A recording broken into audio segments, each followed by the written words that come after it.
Physicians are sometimes leery of the media, and I think that's because a lot of times the kinds of stories they see covered are often hyped. They stretch the science. And that's, of course, as we know in the media, that's often done to get readership, grab headlines and things like that. But physicians are trained to respect science, and not that many people in the media understand science. So that may be one reason why they ignore the calls that come from the media. The other thing is everybody, it's not just physicians, everybody has a natural inclination to worry when they get a call from a reporter that, uh-oh, they're out to get me. I must have done something and they're going to try to get me. And that's why it was so important for me as a medical journalist to make those connections to physicians in different specialties. So they would trust you. Right, and have a relationship with them so that when I did phone them, they would trust me. And often it was phoning them just to ask them a few questions about a study. It wasn't even to put them on camera. So I was lucky in that.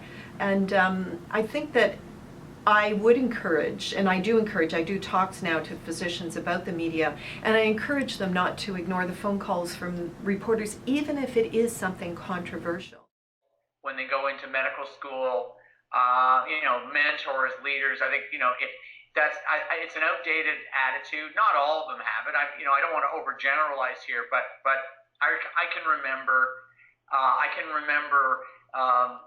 leaders, professors referring, my teachers referring to what the media did as a kind of lower level of activity in society. They didn't see the good that journalists do, explaining things to the public and holding people to account.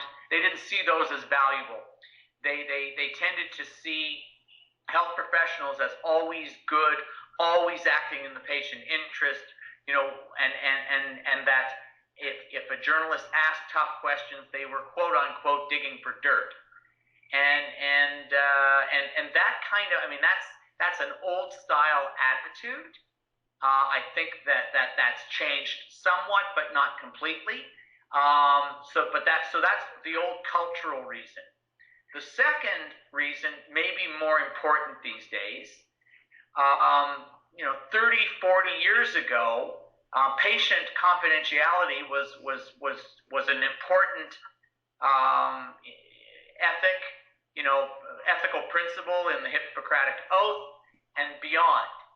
However, as a provincial institution, privacy legislation has put the fear of disclosure into the minds of people who work in hospitals.